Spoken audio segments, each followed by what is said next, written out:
Kemudian untuk lanjut ke subbab berikutnya, kita harus memahami trigonometri terlebih dahulu. Nah, yang akan kita pakai merupakan sudut istimewa. Jadi ada 0, 30, 45, 60, 90 derajat, dan seterusnya. Namun ada juga yang sudutnya 37 derajat dan 53 derajat. Nah, dari sini, dari sumbu koordinat ya, kalau kita tarik garis dari 0 derajat di sini ke 90 derajat, itu merupakan kuadran 1, di mana semua nilai baik sin, cos, tan itu bernilai positif. Kemudian dari 90 ke 180 ini kuadran 2, yang mana hanya nilai sin yang mempunyai nilai yang positif. Nah, seperti berikut. Sehingga cos dan tan-nya bernilai negatif. Kemudian untuk yang kuadran 3, hanya tan yang bernilai positif. Nah, berikut nilainya ya. Sehingga sin dan cos itu bernilai negatif. Dari sudut 210 derajat sampai 270 derajat itu bernilai negatif, sin dan cos-nya. Kemudian untuk kuadran 4, yaitu hanya nilai cos yang positif, yang di sini. Sehingga dari sudut 300 derajat sampai 360 derajat, nilai sin dan tangen itu bernilai negatif. Atau mungkin jika kebanyakan, bisa dihafal yang sedikit ini saja. Kebanyakan yang keluar lebih sedikit seperti ini. Untuk sin, cos, dan tan, mulai sudut 0 sampai 90 derajat.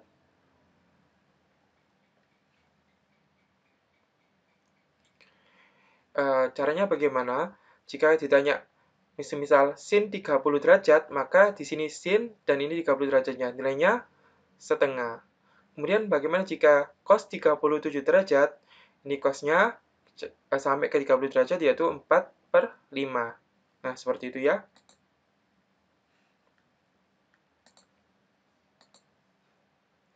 Kemudian, untuk menentukan nilai dan arah resultan vektor,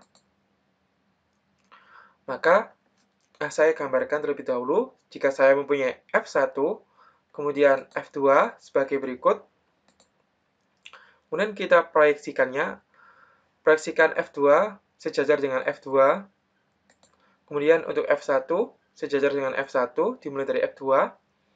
Dan didapatkan resultan dari titik sini ke sini. Yang mana F1 dan F2 mempunyai sudut sebesar alfa. Nah, untuk di titik ini, itu juga mempunyai sudut, yaitu 180 min alfa. Dari mana? Karena sudut di sini sama dengan sudut yang di sini. Ini jika kita tarik garis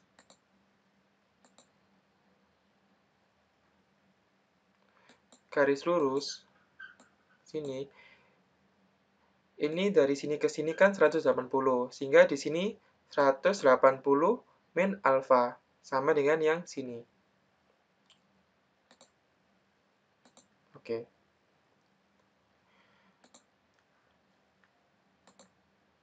Kemudian dari F2 ke resultan vektornya itu merupakan beta. Nah, beta ini apa? Ini merupakan arah dari resultan vektor. Nah, untuk penjumlahan dan pengurangan dua vektor dengan sudut tertentu, maka resultan vektor F1 plus F2 sama dengan R dapat dinyatakan dengan rumus R kuadrat sama dengan F1 plus F2 plus 2 kali F1 kali F2 dikali dengan cos alfa. Sehingga karena R-nya kuadrat, kita hilangkan kuadratnya. R akan menjadi akar F1 plus F2 plus 2 kali F1 kali F2 cos alfa. Nah, ini merupakan rumus dari resultan vektor. Nah, seperti itu ya. Kemudian bagaimana dengan arah resultan vektor? Nah, di sini bisa kita cari karena R di sudut di depannya yaitu 180 min alfa, dan F1 untuk proyeksinya di sini, itu di depannya adalah sudut beta, maka R dapat kita nyatakan dengan R per sin 180 min alfa sama dengan F1 per sin beta.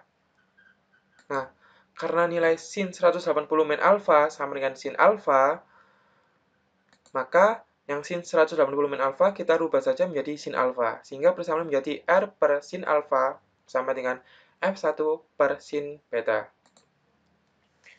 Sehingga untuk mencari betanya, kita tinggal menukar ruasnya. Sin beta sama dengan F1 dikali, karena R per sin alfa, kita pindah ruas, sehingga kita balik menjadi sin alfa per R. Sehingga sin beta sama dengan F1 kali sin alfa per R.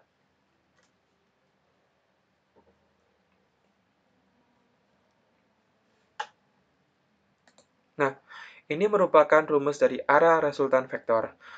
Karena yang dicari merupakan sudut atau berapa derajat,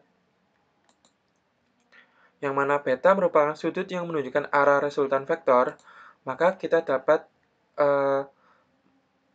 menghilangkan sin menjadi sin pangkat minus 1 untuk nilai F1 kali sin alfa per R.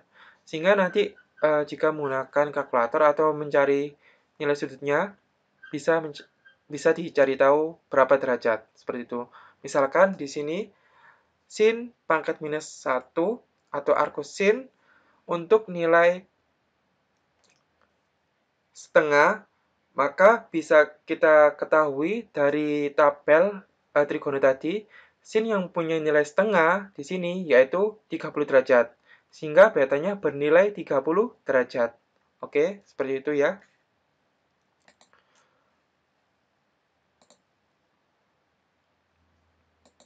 Nah, kemudian jika pada sumbu X dan Y saya mempunyai vektor sebesar F dengan sudut theta antara sumbu horizontal atau sumbu X dengan vektor F sebesar theta, maka kita proyeksikan terlebih dahulu yang mana vektor Fx merupakan vektor yang sejajar dengan sumbu X dan Fy merupakan vektor yang sejajar dengan sumbu Y.